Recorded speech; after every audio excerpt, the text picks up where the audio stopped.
Hi అండి. Welcome back to our channel simply Anu vlogs. ఈరోజు మనం హోటల్ స్టైల్‌లో ఆనియన్ బోండా ఎలా తయారు చేసుకోవాలో చూసేద్దాము. ముందుగా 2 గరిటెల ఇడ్లీ పిండి తీసుకున్నాను. అలాగే తర్వాత 2 గరిటెల దోస పిండి తీసుకున్నాను. దీనిలోకి కొంచెం సాల్ట్ యాడ్ చేశాను. బొండాలకు సరిపడిన సాల్ట్ ఒకసారే వేసేసుకోవచ్చు. దీన్నంతటిని బాగా మిక్స్ చేసుకోవాలి. బాగా కలిసిపోయేలా మిక్స్ చేసుకున్న తర్వాత దీనిలోకి మనం ఇప్పుడు 1 కప్పు గోధుమ పిండి తీసుకుంటున్నాను. ఇక్కడ గోధుమ పిండి ప్లేస్‌లో మీరు బియ్యపు పిండి యాడ్ చేసుకోవచ్చు, మైదా పిండి యాడ్ చేసుకోవచ్చు, గోధుమ పిండి యాడ్ చేసుకోవచ్చు. ఏది అవైలబుల్‌లో ఉంటే అది యాడ్ చేసుకోవచ్చు. అలా గోధుమ పిండి వేసి దాన్ని బాగా కలుపుకోవాలి. గోధుమ పిండి ఎటువంటి ఉండలు లేకుండా ఈ పిండిలో బాగా కలిసే విధంగా బాగా కలుపుకోవాలి. అలా కలుపుకున్న తర్వాత మనం ఒక పెద్ద సైజు ఆనియన్ ముక్కలుగా కట్ చేసుకొని, ఒక ఆనియన్, 2 పచ్చిమిర్చి, కరివేపాకు తరుగు, కొత్తిమీర తరుగు, 1 స్పూన్ జీలకర్ర ఇవన్నీ వేసి దీన్ని కూడా బాగా కలుపుకోవాలి. ఒకసారి బాగా కలుపుకొని దీన్ని పక్కన పెట్టేసుకోవాలి మూత పెట్టేసి. ఇప్పుడు మనం ఒక బాండీలో డీప్ ఫ్రైకి సరిపడా ఆయిల్ తీసుకోవాలి. ఈ ఆయిల్ హీట్ ఎక్కిన తర్వాత ఇక్కడ నేను చట్నీకి పల్లీలు వేయించుకుంటున్నాను. ఇదొక ఈజీ ప్రాసెస్. మనం విడిగా వేయించుకునే పని లేకుండా ఈ ఆయిల్లోనే పచ్చిమిర్చి, కరివేపాకు, పల్లీలు ఇవి వేయించుకొని ఒక ప్లేట్లోకి తీసుకుంటే మనం బోండాలు వేసేలోపు అవి చల్లారిపోతాయి, మిక్సీ పట్టుకోవచ్చు.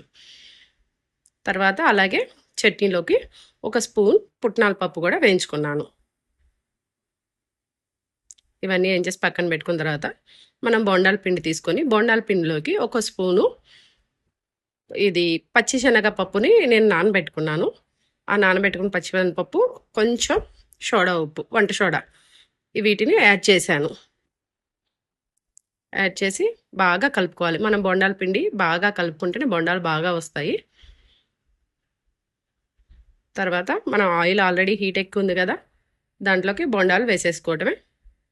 ఈ విధంగా వేసేసి బొండాల్ని మీడియం ఫ్లేమ్ మీద మాత్రమే వేయించుకోవాలి. హై ఫ్లేమ్ మీద పెట్టి అస్సలు వేయించుకోకూడదు. హై ఫ్లేమ్ మీద పెడితే అవి పైనే కాలుతాయి, లోపల పిండి అలాగే ఉండిపోతుంది. మీడియం ఫ్లేమ్ మీద పెట్టి వేయించుకోవాలి బొండాల్ని. ఇక్కడ బోండాలు ఇవి గోల్డెన్ బ్రౌన్ కలర్ వచ్చిన తర్వాత తీసుకోవాలి. ఇలా కలర్ వచ్చిన తర్వాత వాటిని తీసేసుకోవడమే. అలాగే ఇంకోసారి కూడా వేసుకుందాం బొండాలు.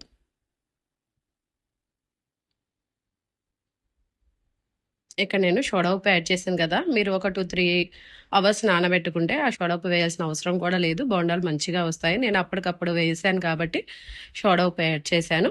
అలాగే బోండాలు మంచిగా రౌండ్గా లోపల ఉడికి పైన క్రిస్పీగా అలా రావాలంటే బోండా కలిపే విధానంలో కూడా ఉంటుంది. బోండా పిండి కలిపే విధానంలో బోండాలు బాగా వస్తాయి. బాగా బీట్ చేస్తూ కలుపుకోవాలి పిండిని. ఇలా బోండాలు నూనెలో కాలుతా పైకి తేలుతూ ఉంటాయి. అప్పుడు వాటిని కదిలించాలి మనం. ఈ విధంగా చేస్తే బోండాలు చాలా బాగుంటాయి. ఒకసారి ట్రై చేసి చూడండి.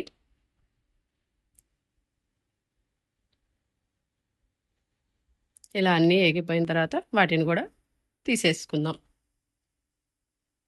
మనం ఈ చిల్లుల గిన్నెలో కింద ఒక టిష్యూ పేపర్స్ తీసుకుంటే కొంచెం ఆయిల్ ఏమైనా ఉన్నా అది పీల్ చేసుకుంటుంది, అబ్జర్వ్ చేసుకుంటుంది. అంతేనండి. బోండాలు చూడండి ఎంత బాగున్నాయో. మీకు ఇక్కడ ఒకటి ఓపెన్ చేసి చూపిస్తాను, అవి లోపల ఎలా కుక్ అయ్యాయో కూడా.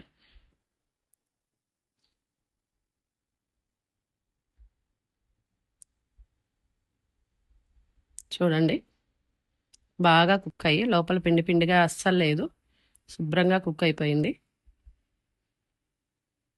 ఆయిల్ కూడా ఎక్కువగా పీల్చలేదు. నచ్చితే ఒకసారి ట్రై చేయండి, లైక్ చేయండి. అలాగే ఇక్కడ మనం ఇందాక పల్లీలు వేయించుకున్నాం కదా చట్నీకి, దాన్ని ఒక 2 వెల్లుల్లిపాయలు కొంచెం సాల్ట్ వేసి మిక్సీ పట్టేసుకోవడమే. పోపు పెట్టాల్సిన అవసరం కూడా లేదు.